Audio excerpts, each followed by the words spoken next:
Hi there. As always, here's another chance for you to watch the story from this week's Big Fish Kids Club. We hope you enjoy it as much as you did the first time. And as we always, stick around till the end where I'm going to ask you a couple of questions just to make you think a little bit more about the things we learnt in the story this week. So enjoy. I wonder, have you ever been in a rush to get somewhere? Maybe you were running late and you were having to literally run through the streets as fast as you could, perhaps with your mum or your dad or someone like that, to try and get somewhere on time. Well, it was a bit like that for the main man in our story today. At the beginning of our story, he was running through the streets as fast as he possibly could. Now, because our story is from the Bible, it happened a long time ago.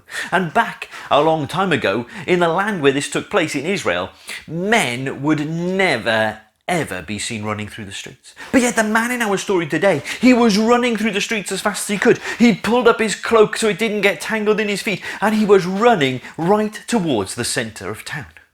And he ran right to the centre of town where there was a huge crowd of people gathered. He pushed his way through the crowd. He got right to the middle of the crowd, to the man who was in the middle of the crowd. And then he fell on his knees and he cried out this word by here. Now, if you haven't seen this before, have a look at the yellow bits, because I'm going to paint some yellow letters with my magic black paintbrush. This is what he cried out. He fell on his knees and he shouted out,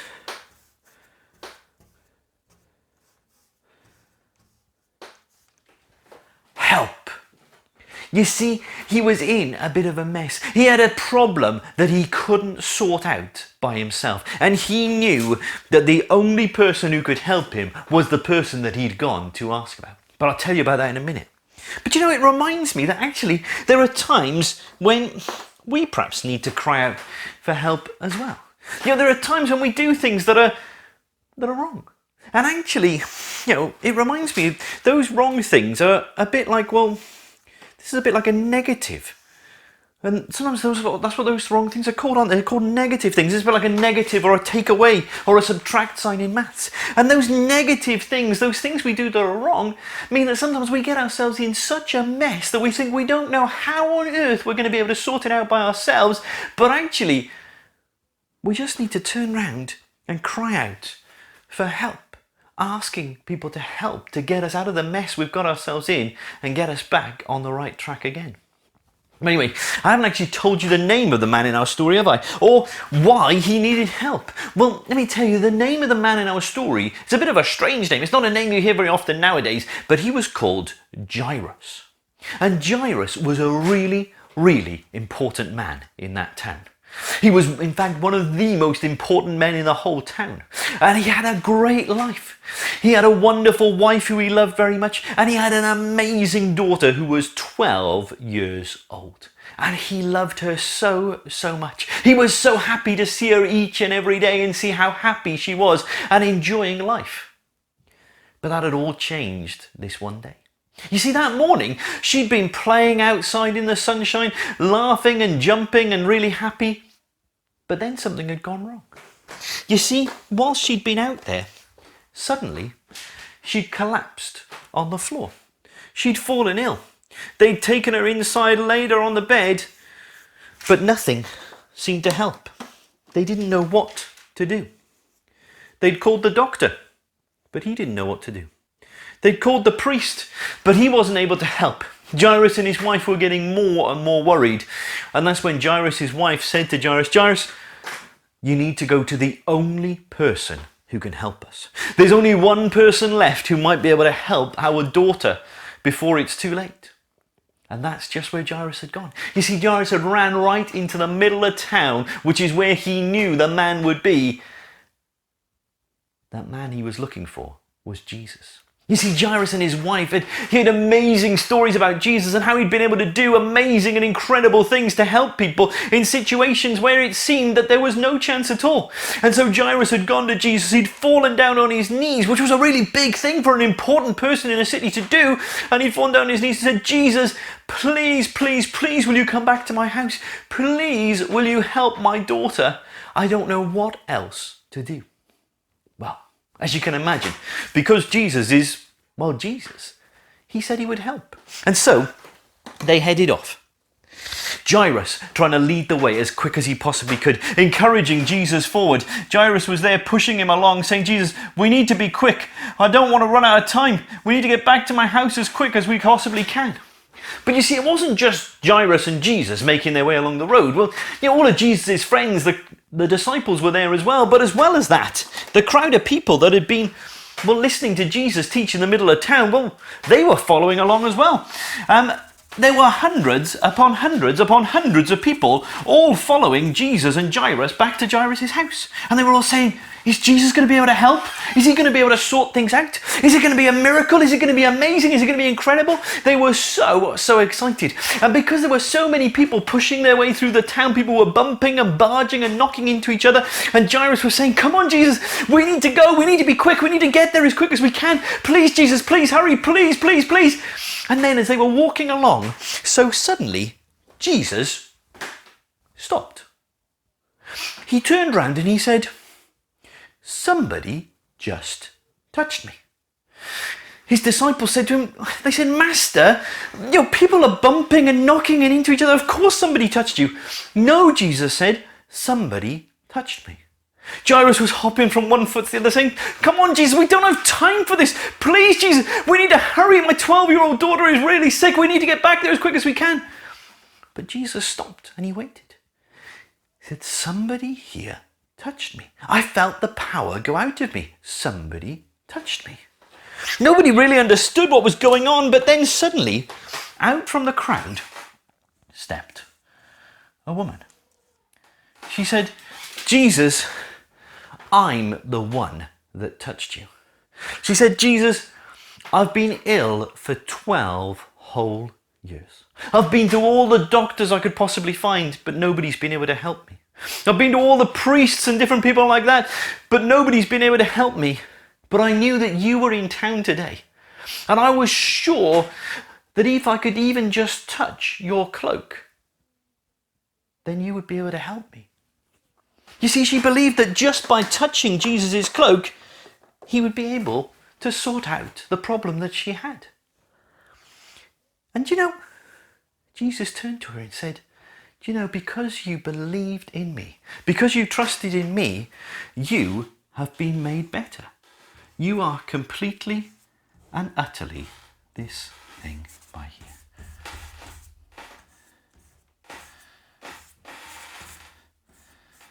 You are completely and utterly healed.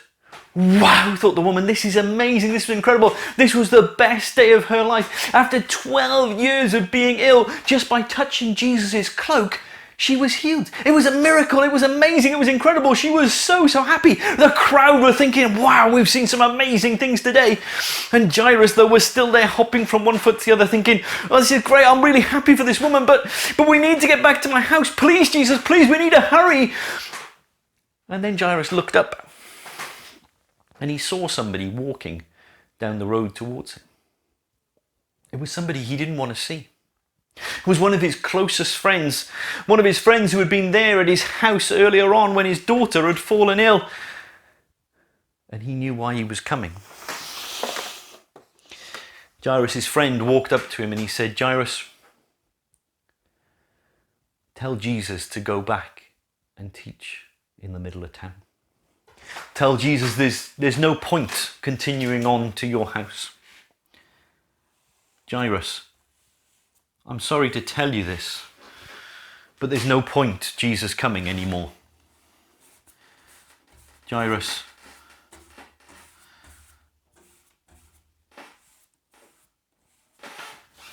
it's too late. I'm sorry to tell you, Jairus, he said, but your daughter has died. Jairus was heartbroken. He thought, what am I going to do? How am I going to continue my life without my daughter? What am I going to say to my wife when she asks me why I didn't get back here quicker?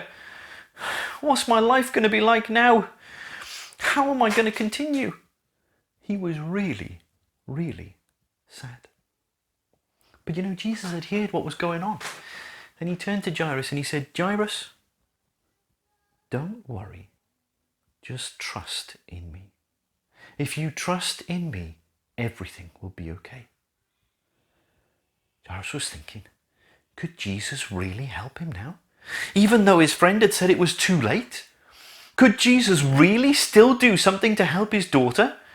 Jairus didn't know, but all he knew was that he had to trust in Jesus. That was the most important thing he could do, and so that's just what he did.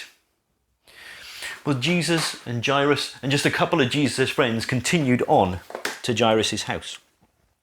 And as they were getting closer, well, they hid it a long time before they got there.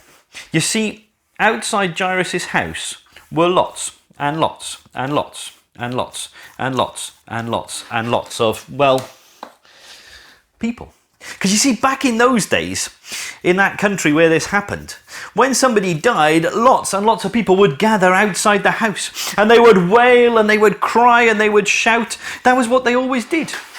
And they could hear them before they got that much closer. And it made Jairus think maybe it really was too late. If all these people had already turned up because his daughter was dead, maybe there wasn't any chance. But Jesus walked up to them and he said, why are you here? Jairus' daughter isn't dead. She's just asleep. They laughed at Jesus. They said, Jesus, we've been to lots and lots of funerals. We always turn up at these things. We know when someone is dead. Jesus, we don't know why you've bothered to come here. We don't know why you continue to come after you were told it's too late. Jesus, there is no chance at all. It is completely and utterly this thing by here. They said, Jesus, it is completely and utterly hopeless. There's nothing that you are going to be able to do for Jairus' daughter anymore. We don't know why you're here. And sometimes we might think things are hopeless as well. Perhaps we've got ourselves into such a mess that we think even if we cry out for help now, there's no one that's going to be able to sort things out. And actually, the Bible says that the mess we get ourselves into is actually even worse than we perhaps realise. Because you see, the Bible says that these negative things, these bad things that we think and we say and we do, and the wrong that's inside of us actually, separates us from God. It cuts us off from Him. It stops us from being part of His family forevermore. That's just how bad it is, and it seems as though it's hopeless. But it's not. And I'll tell you a bit more about that in a minute. But anyway, Jesus told the crowd to get lost. He told them to go away and leave Jairus and his family alone. Then Jairus and Jesus and a couple of Jesus' friends went into the house. Jairus saw his wife. She was really upset. They went across to Jairus' daughter's bedroom. Jairus looked in through the door, and whereas his daughter had been hot and sweaty before, he could see that she was now pale and cold. It really was too late. Jairus was probably comforting his wife, cuddling her just by the doorway, but Jesus continued on into the room. Jesus walked across to the bed, and he stood there, looking down at Jairus' daughter. And as he looked at Jairus' daughter, so Jesus looked down and he said, "Little girl, get up."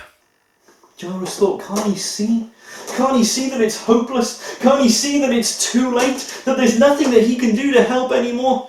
Jairus probably pulled his wife in even closer. He couldn't bear to look at what was going on. But then he heard a bit of a noise. There was somebody moving in the room, and when he turned round to look what was happening, so there was his daughter, stood up next to Jesus. He probably rubbed his eyes because he couldn't believe what he was seeing. Was it true? Was he just imagining it? It was amazing, it was incredible. His daughter had been healed. Whereas he thought it was too late, whereas he thought that she died, Jesus had been able to help. Jesus had been able to heal her. It was amazing, it was incredible. Jairus and his wife were so happy, they were probably jumping from foot to foot. This was the most amazing thing ever. And as they looked at their daughter, they realised that she wasn't just healed, but actually she was completely and utterly this right here.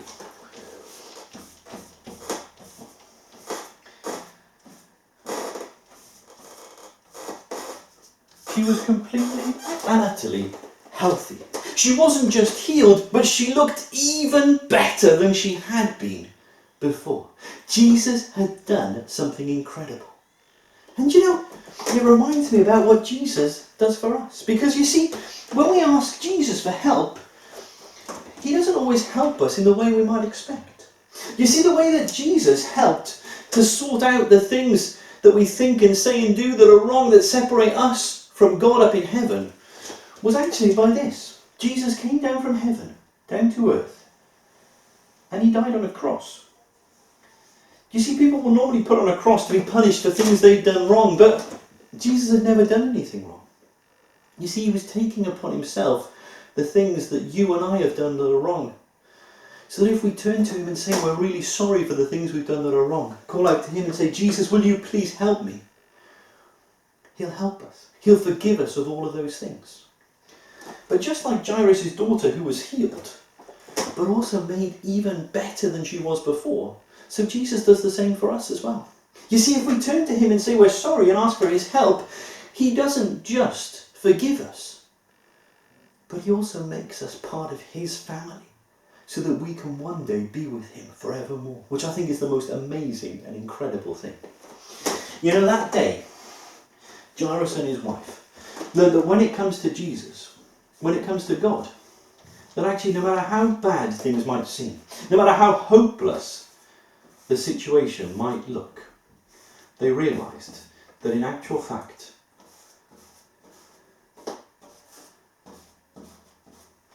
it's never too late to call out and ask for help. And you know, that's just what the Bible tells us. No matter how hopeless our situations might seem, no matter how bad it might seem about the things we've done that are wrong, the Bible tells us it's never too late for us to turn to God and ask for his help. To say, God, I'm sorry that I've messed up. I'm sorry that I've gone wrong. God, will you please help me to get out of this mess I'm in, cut off and separated from you? Jesus, will you please forgive me because of what you did on that cross? And you know, the Bible says that if we call out to him like that, he will always forgive us. He will save us. He will help us. And as well as that, he also makes us part of his family forevermore. I love that story about Jairus' daughter and how Jesus was able to help even when everyone else thought it was too late, because it always reminds me how Jesus is always able to help us, no matter how bad the situation might seem. Well, I hope you enjoyed that story just as much as you did the first time, if not even more. So here's the 3 questions this week for you to think about. The first one is, can you think of all the different people we can possibly ask for help from when we're in trouble? I know there are lots and lots, but try and think of as many as you can. The second one then is, if you think about the fact that in order to forgive us of the things we did wrong, Jesus died on the cross for us. Do you think there's anything we could do that's wrong, that's so big and so wrong that he wouldn't be able to forgive us? You know, think about that. Is there anything we could do that would be so wrong that Jesus wouldn't be able to forgive us if we turned and put our trust in him? And lastly, we saw Jesus do 2 amazing miracles in this story. He healed the woman who had been ill for 12 whole years, and he healed Jairus' daughter after she was dead. He brought her back to life. I wonder, do you think that God still does amazing miracles today? A couple of big things to think about there, but have a talk with your grown-ups, message us and let us know what you think are the answers, and we'll let you know what we think as well. Well, I hope you enjoyed that, and we look forward to seeing you in Big Fish Kids Club this Thursday. Bye.